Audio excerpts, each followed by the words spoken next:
Rajmohan Unnithan MP തന്നെ news 8നോടൊപ്പം ചേരുന്നു. ഈ ധർമ്മട മണ്ഡലത്തിൽ പിണറായി വിജയൻ വലിയ വോട്ടിന്റെ കുറവാണ് ഇപ്രാവശ്യം ഉണ്ടായത്. അവിടെ അബ്ദുൾ റഷീദിന് വേണ്ട രീതിയിലുള്ള പിന്തുണ നൽകിയിട്ടില്ലെന്ന് അദ്ദേഹം തന്നെ വ്യക്തമായ സാഹചര്യം. അതിനെങ്ങനെയാണ് കാണുന്നത്? തീർച്ചയായിട്ടും അത് വളരെ ഗൗരവമുള്ള ഒരു സംഭവമാണ്. അദ്ദേഹം BP റഷീദ് നിറകണ്ണുകളുമായിട്ടാണ് ചാനലുകളെ ഫേസ് ചെയ്ത് പൊട്ടിക്കരഞ്ഞുകൊണ്ടാണ്. അപ്പോൾ എൻ്റെ മനസ്സൊന്ന് പിടഞ്ഞു. കാരണം എനിക്കും ഈ അനുഭവം തലശ്ശേരിയിലുണ്ടായി. ഏതോ ഒരു നേതാവ് ആയിരുന്നറിയില്ല, അവിടെ പ്രോഗ്രാം കൊടുത്തു, അതിന് വലിയ പബ്ലിസിറ്റി റഷീദ് കൊടുത്തു, അവസാന നിമിഷം പ്രോഗ്രാം ക്യാൻസൽ ചെയ്തു.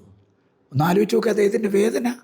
അപ്പോൾ ആൾ കൂടുന്നിടത്ത് പോയി ആളായി കാണിക്കാൻ പല നേതാക്കന്മാരും ഉണ്ട് ഇവിടെ. അല്ലാതെ ആളെ കൂട്ടാൻ അവർക്ക് ആർക്കും കഴിയത്തില്ല. ആൾ കൂടുന്ന വല്ലവരും കൂട്ടുന്ന ആളിൻ്റെ അടുത്ത് പോയി ആളായി കാണിക്കാം, എന്നിട്ട് ഈ ആൾക്കൂട്ടം മൊത്തം തങ്ങളെ ആരാധിക്കുന്നവരാന്ന് പറഞ്ഞ് ഫേസ്ബുക്കിൽ പോസ്റ്റ് ഇടുക, PR വർക്ക് നടത്തുക. അപ്പോൾ ആൾ കൂടുന്നിടത്ത് പോയി ആളായി കാണിക്കുന്ന കുറേ ആളുകൾ ഈ പാർട്ടിക്കകത്തുണ്ട്. ഒന്ന്. രണ്ട്, ഈ പാർട്ടിയിൽ പണമുള്ള കുറേ ആളുകൾ ഫേക്ക് അക്കൗണ്ടുകൾ സ്ഥാപിക്കുന്നുണ്ട്. ഫേക്ക് അക്കൗണ്ടുകൾ എന്തിനാണ് സ്ഥാപിക്കുന്നത്? കോൺഗ്രസിനെ നന്നാക്കാനല്ല, അവരെ സ്വയം ഉയർത്താനാണ്, അവരുടെ പ്രതിച്ഛായ വർദ്ധിപ്പിക്കാനാണ്. ഇപ്പോൾ ഒരാളിന് ഒരു 100 ഫേക്ക് അക്കൗണ്ടിന് പണം കൊടുത്തു, അവൻ വേറെത്തന്നെ ഒരു 100 അക്കൗണ്ടിന് കൊടുത്തു, അങ്ങനെ 10,000 ഈ അക്കൗണ്ടുകളുണ്ട്. ആ അക്കൗണ്ടുകൾ ഡിജിറ്റൽ മീഡിയയിൽ പോലും കടന്നു കയറി കോൺഗ്രസിൻ്റെ നേതാക്കന്മാരെ അവമാനിക്കുന്നു. നിങ്ങൾ ഈ ഫേക്ക് അക്കൗണ്ടുകാർ ആരെങ്കിലും ഒരുത്തൻ ഇന്ന് വരെ BJPക്കെതിരെ എന്തെങ്കിലും ചെയ്തിട്ടുണ്ടോ നോക്കുക. ഒരു ആക്രമണം, ഇടതുപക്ഷത്തിനെ ഒരു ആക്രമണം, KC വേണുഗോപാലിനെ ആക്രമിച്ചു, VD സതീശനെ ആക്രമിച്ചു, K മുരളീധരനെ ആക്രമിച്ചു, സണ്ണി ജോസഫിനെ ആക്രമിച്ചു, രാജ്മോഹൻ ഉണ്ണിത്താനെ ആക്രമിച്ചു. ഞങ്ങളെയൊക്കെ ആക്രമിച്ചതല്ല, അപമാനിച്ച്, അവഹേളിച്ച്, അപകീർത്തിപ്പെടുത്തി, ഞങ്ങളുടെ മനോവീര്യം തകർത്ത് വെടക്കാക്കി, തനിക്കാക്കി. കോൺഗ്രസിൽ നിന്നുള്ള ആൾക്കാർ തന്നെയാണെന്ന്.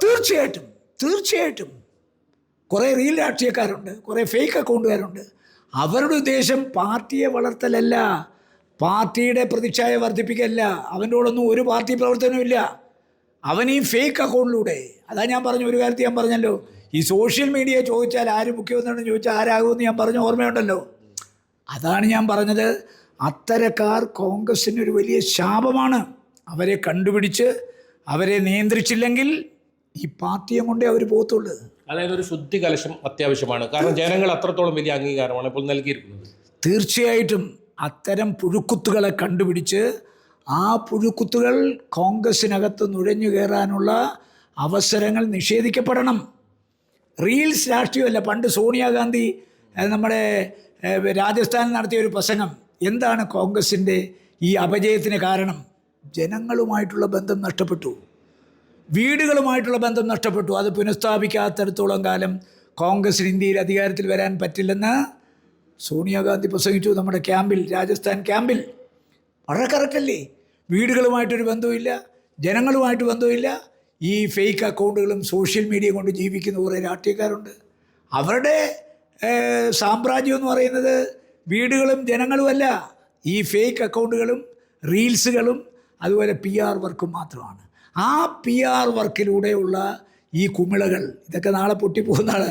ആ കുമിളകളെ കണ്ടുപിടിച്ച് കോൺഗ്രസിൽ നിന്ന് ഉന്മൂലനം ചെയ്യണം.